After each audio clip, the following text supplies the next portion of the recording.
AI 시대가 본격적으로 오면 어떻게 될까요? 여러분이 모으고 있는 노후 자금 1억요. 실질 가치로는 3천만 원밖에 안 됩니다. 7천만 원이 그냥 증발해요. 아무것도 안 했는데요. 이게 누구 말일까요? 세계 1위 부자 일론 머스크예요. 2025년 12월 피터 디아만디스 인터뷰에서요. 그가 이렇게 말했어요. 지금 당장 저축하지 마세요. 의대 가지 마세요. 오늘 이 충격적인 발언의 진짜 의미를 알려드릴게요. 그리고 앞으로 3년 안에 반드시 해야 할 것도요. 근데 이 사람이요. 2010년에 전기차 만든다고 했을 때 다들 비웃었어요. 지금 어떻습니까? 전 세계가 전기차 만듭니다. 이 사람 말은 귀담아 들어야 해요. 오늘 세 가지를 말씀드릴게요. 첫째, 왜 저축이 의미 없어지는지. 둘째, 왜 의사가 로봇한테 밀리는지. 셋째, 그래서 우리가 뭘 해야 하는지. 영상 보시기 전에요. 구독, 좋아요 한 번만 눌러주세요. 여러분의 10년 뒤를 바꿀 수 있는 영상이에요. 자, 시작해볼게요. 머스크가 이런 말을 하는 이유가 뭘까요? 핵심 단어가 하나 있어요. AI 특이점이에요. AI 특이점이 뭐냐면요. 한번 상황을 그려볼게요. 여러분 자녀 키워보셨죠? 애가 어릴 땐 손이 엄청 많이 가요. 밥 먹여야 하고요. 옷 입혀야 하고요. 학교 데려다 줘야 하고요. 숙제도 봐줘야 해요. 하지만 이게 언제까지 계속되는 게 아니에요. 어느 순간이 딱 와요. 애가 갑자기 알아서 하기 시작해요. 혼자 밥 먹고요. 혼자 씻고요. 혼자 공부해요. 부모 손이 확 줄어드는 순간이 오는 거예요. 그때부터는 애가 스스로 성장해요. 오히려 부모보다 더 잘하는 것도 생겨요. 그게 바로 AI 특이점이에요. 지금까지 인공지능은요. 사람이 데이터 주고 이거 배워라 가르쳐야 했어요. 손이 많이 갔죠. 근데 특이점을 넘으면요. AI가 스스로 공부해요. 사람이 안 가르쳐줘도 혼자 배워요. 그리고 점점 더 똑똑해져요. 머스크가 뭐라고 했냐면요. 2025년 12월 인터뷰에서 이렇게 말했어요. 2026년엔 AI가 사람 수준이 됩니다. 2030년엔 전 세계 70억 인구를 합친 것보다 더 똑똑해집니다. 70억 명이요. 이게 어느 정도냐면요. 서울 인구가 1000만 명이에요. 서울 시민 700배를 합쳐도요. 컴퓨터 한 대를 못 이기는 거예요. 이게 4년 뒤 얘기예요. 먼 미래가 아니에요. 자, 그럼 이게 우리 돈과 무슨 상관일까요? 머스크가 말한 게 뭐냐면요. 보편적 고소득이에요. 보편적 고소득이 뭐냐면요. 한번 상황을 그려볼게요. 여러분이 마트에서 라면을 사요. 한 봉지에 1,500원이에요. 이 1,500원 안에 뭐가 들어있냐면요. 라면 만드는 사람 월급이요. 공장 전기세요. 배달하는 트럭 기사님 월급이요. 마트 직원 월급이요. 다 들어가 있어요. 근데 여기서 문제가 뭐냐면요. 사람한테 주는 돈이 물건값의 대부분이에요. 그래서 물건이 비싼 거예요. 그래서 어떻게 하냐면요. 로봇이 다 대신해요. 라면 만드는 것도 로봇, 배달하는 것도 로봇, 마트에서 계산하는 것도 로봇. 월급 안 줘도 돼요. 야근 수당 안 줘도 돼요. 아프다고 병가 안 내요. 스문의 시간 일해요. 이렇게 하면 어떻게 되냐면요. 월급 줄 사람이 없어지니까요. 라면 한 봉지가 1,500원에서 300원으로 떨어져요. 같은 돈으로 5배를 살 수 있는 거예요. 그게 바로 보편적 고소득이에요. 돈을 더 버는 게 아니라요. 돈의 가치가 올라가는 거예요. 한번 비교해 볼게요. 통계청 2024년 임금 근로일자리 소득 자료 기준요. 한국 평균 월급이 약 350만 원이에요. 근데 물가가 계속 올라서요. 10년 전 350만 원이랑 지금 350만 원이랑 달라요. 실질적으론 가난해진 거예요. 근데 로봇 시대가 오면요. 반대가 돼요. 물가가 떨어져요. 같은 350만 원으로 더 많이 살 수 있어요.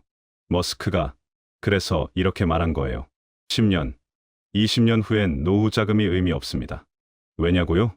그때는 집도, 병원도, 재밌는 것도요. 거의 공짜에 가까워지기 때문이에요. 정리하면요. AI가 특이점을 넘으면요. 로봇이 거의 모든 일을 대신해요. 생산 비용이 확 줄어요. 물건 값이 뚝뚝 떨어져요. 그래서 저축의 의미가 달라진다는 거예요. 근데 말이죠. 여기서 반전이 있어요.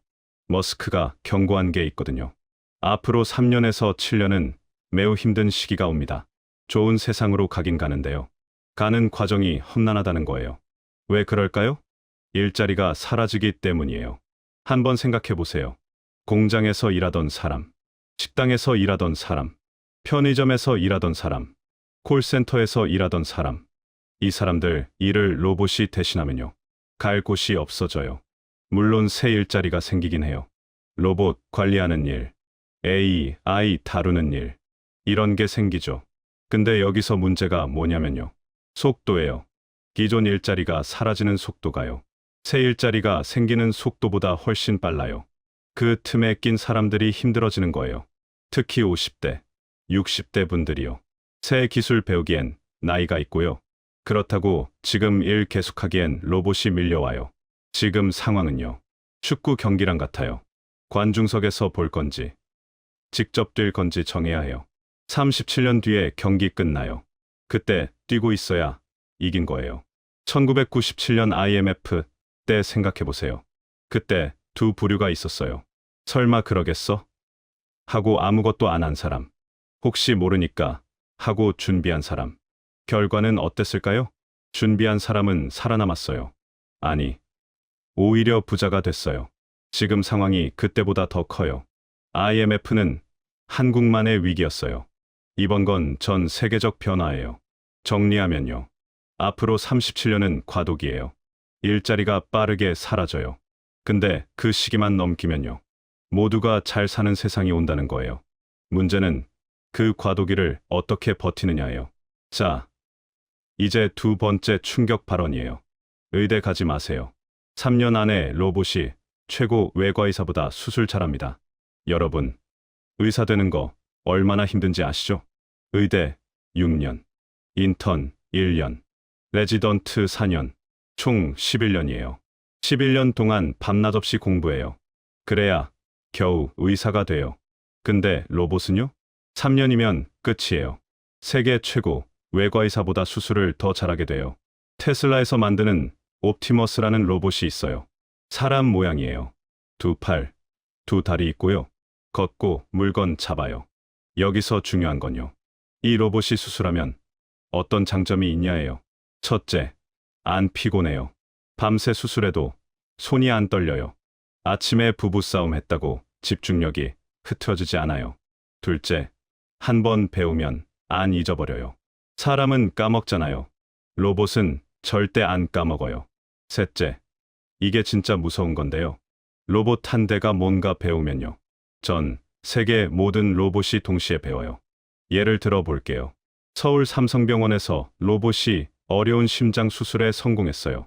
그 순간요. 부산에 있는 로봇도 배워요. 뉴욕에 있는 로봇도 배워요. 아프리카에 있는 로봇도 배워요. 1초 만에 전 세계가 공유돼요. 사람은 그럴 수 없잖아요. 서울에서 유명한 의사가 새 수술법 개발해도요. 논문 쓰고 학회 발표하고 그래야 알려져요. 몇 년 걸려요. 로봇은 1초예요. 그리고 로봇은 더 잘 봐요. 사람 눈은 보이는 것만 보잖아요. 로봇은 엑스레이처럼 몸속을 들여다봐요. 0.01mm 단위로 정밀하게 수술해요. 이게 무슨 의미냐면요. 의료비가 거의 공짜가 돼요. 지금 심장 수술 한 번에 얼마예요? 2천만 원, 3천만 원 해요. 중형차 한 대 값이에요. 암 수술은 더 비싸요. 근데 로봇이 수술하면요. 전기세만 나가요. 수술비가 100분의 1로 떨어져요. 2천만 원짜리가 20만 원이 되는 거예요. 그리고요. 어디서든 같은 수술을 받을 수 있어요. 지금은 서울 큰 병원 가야 좋은 의사 만나잖아요. 시골에선 제대로 된 치료 못 받아요. 근데 로봇이 있으면요. 강원도 산골에서도 서울 대병원 수준 수술이 가능해요. 울릉도에서도, 제주도에서도요. 머스크가 더 놀라운 말도 했어요. 최소 120살, 150살은 살고 싶습니다. 허황된 얘기가 아니에요. 북극 고래는 200년 살아요. 그린란드 상어는 500년 살아요. 왜 그들은 오래 사는데 우리는 80년밖에 못 살까요? 머스크가 말하기려 우리 몸속 어딘가에 나이를 재는 시계가 있습니다. AI가 그 시계를 찾아낼 겁니다. 10년 안에요. 그러면 주사 하나, 알약 하나로 노화를 멈출 수 있대요. 그래서 머스크가 의대 가지 말라고 한 거예요. 11년 공부해서 의사 됐는데요. 로봇한테 밀리면 허무하잖아요. 자, 여기서 중요한 게 나와요. 이 모든 게 가능하려면 뭐가 필요할까요? 전기예요. 엄청난 양의 전기가 필요해요. 머스크가 인터뷰에서 이걸 강조했어요. 우리는 큰 벽에 부딪혔습니다. 전기 생산, 변압기, 냉각 장치. 이 세 가지가 문제입니다. 무슨 말이냐면요. 컴퓨터 칩은 충분해요. 엔비디아가 좋은 칩 만들어요. 삼성도 만들고 TSMC도 만들어요. 근데 전기가 없어요. 데이터 센터 지으려고 해도요. 전기가 없어서 못 지어요. 지어놔도 전기가 없어서 가동을 못 해요. 이게 지금 미국 상황이에요. 바로 이 지점이에요. 투자 기회가 여기 있어요. AI 시대로 가는 건 확정이에요. 근데 가는 길에 병목이 있어요. 전기, 변압기, 냉각 장치. 그럼 여기에 돈이 몰려요. 생각해 보세요. 저기 가면 천국인데 못 가고 있으니까요. 막힌 걸 뚫어야 해요. 돈을 쏟아부어서라도요. 특히 원자력이 주목받고 있어요. 왜냐면요. 태양광, 풍력은 불안해요. 날씨 좋으면 전기 많이 나오고요. 날씨 나쁘면 적게 나와요. 근데 데이터 센터는요. 스문의 시간 365일 똑같은 양의 전기가 필요해요. 비가 와도 눈이 와도요. 그래서 원자력이에요. 원자력은 365일 똑같이 전기 만들어요. 요즘 SMR이라는 게 떠요. SMR이 뭐냐면요. 한번 상황을 그려볼게요. 원자력 발전소 지으려면요. 부지 확보하고 설계하고 건설하고 최소 10년 걸려요. 비용도 10조 원 넘게 들어요. 10조 원이면 어느 정도냐면요. 삼성전자 1년 영업이익의 절반이에요. 어마어마한 돈이죠. 근데 여기서 문제가 뭐냐면요. AI 회사들은 지금 당장 전기가 필요해요. 10년이나 기다릴 수가 없어요. 전기 없으면 AI 못 돌려요. 그래서 어떻게 하냐면요. 원자로를 작게 만드는 거예요. 컨테이너 크기로요.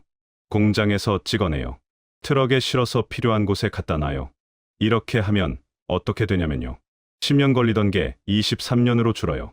전기가 더 필요하면 하나 더 갖다 놓으면 돼요. 레고 블록 쌓듯이요. 그게 바로 SMR. 소형 모듈 원자로예요. 마이크로소프트가 투자했어요.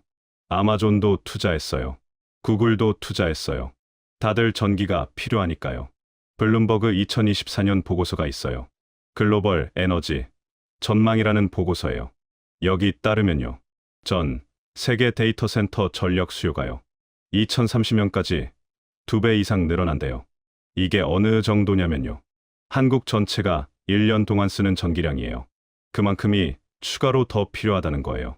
전기 만드는 회사, 변압기 만드는 회사, 냉각 장치 만드는 회사. 여기에 돈이 몰릴 수밖에 없어요.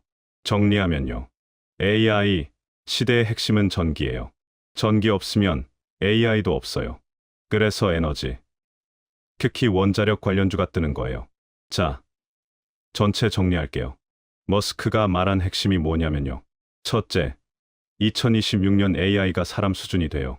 둘째, 그 다음 37년은 힘든 과도기예요. 셋째, 그 후엔 모두가 잘 사는 세상이 와요. 그래서 지금 노후 자금 모으는 거요. 10년 뒤엔 의미 없어져요. 의대 11년 공부하는 거요. 로봇한테 밀려요. 여기서 반드시 기억하셔야 해요. 자, 여러분, 오늘 퇴근하고 집에 가면요. 딱 세 가지만 하세요. 첫째, 증권 계좌 있는지 확인하세요. 없으면 만드세요. 스마트폰으로 10분이면 돼요. 둘째, 네이버에서 원자력 ETF 검색해보세요.